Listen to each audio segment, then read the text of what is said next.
நல்ல ஒரு healthy food நீங்க டெய்லி மஸ்ட் உங்க சாப்பாட்டுல சேர்த்துக்கணும் அப்படின்னா எந்த ஃபுட் நீங்க சொல்லுங்க? நமக்கு எல்லாமே தெரிஞ்சது தான். நிறைய பேர் சொல்லுவாங்க, நெல்லிக்காய் சாப்பிடணும், ம். முருங்கைக்கீரை சாப்பிட்றது நல்லது. எனக்கு வந்து முருங்கைக்கீரை ரொம்ப பிடிக்கும். ஏன்னா வந்து நம்ம ஊர்லேயே அது ஆரம்பிச்சது. நம்ம ஊர்லேயே ரொம்ப பிரபலமானது. பார்த்தீங்கன்னா, ஒரு கான்கிரீட் ஹவுஸ் இருக்கும். ஆனா ஒரு முருங்கை மரம் மட்டும் வெளியில தலைய நீட்டிட்டு இருக்கும். நீங்க இந்த பில்டிங் வெளியிலேயே எட்டி பாருங்க. பின்னால ஒரு முருங்கை மரம் ஒரு வீட்ல இருக்கு. அது மாரி முருங்கைக்கீரை வந்து ஒரு சிறந்த கீரை. அதுல வந்து நம்ம இந்தியாவிலேயே அதிகமா பெண்கள் பாதிக்கக்கூடிய ஒரு நோய் வந்து அனீமியான்னு சொல்லுவாங்க. ரத்த சோகை. ரத்த சோகைக்கு சிறந்த மருத்துவம் வந்து இந்த முருங்கைக்கீரை டெய்லி சாப்பிட்டாலே போதும். அதுல அந்த வகையான அயன், இரும்பு சத்து அவ்வளோ இருக்கு.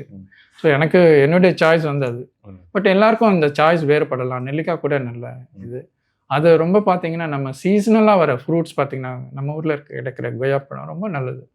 டயபெட்டிஸ்க்கு வந்து ரொம்ப நல்லதாக சொல்லுவாங்க. ஏன்னா அந்த கான்ஸ்டிபேஷன் இருக்கிறவங்க மோஷன் வந்து சாஃப்ட் ஆகிட்டு ரொம்ப ஈஸியாக மோஷன் போகிறதுக்கு கொய்யாப்பழம் சாப்பிடலாம். அந்த மாதிரி ஒரு ஒரு சீசன்லேயும் ஒரு ஒரு பழம் வரும். மாம்பழ சீசனில் பார்த்தீங்கன்னா, மாம்பழத்தில் நிறைய இரும்பு சத்து இருக்குது. அகெயின் டயபெட்டிஸ் இருக்கிறவங்க கொஞ்சம் கேர்ஃபுல்லாக அளவோடு சாப்பிடணும். மற்றவங்க எல்லாரும் சாப்பிடலாம். ஸோ நான் நிறைய சொல்லிகிட்டே போகலாம். இந்த மாதிரி ஒரு ஒரு ஃப்ரூட்டு அந்தந்த சீசனுக்கு ஒரு இன் ஜென்ரல் வந்து சீசனல் ஃப்ரூட்ஸை வந்து அந்தந்த டைமில் எடுத்துக்கோங்க. It is very useful.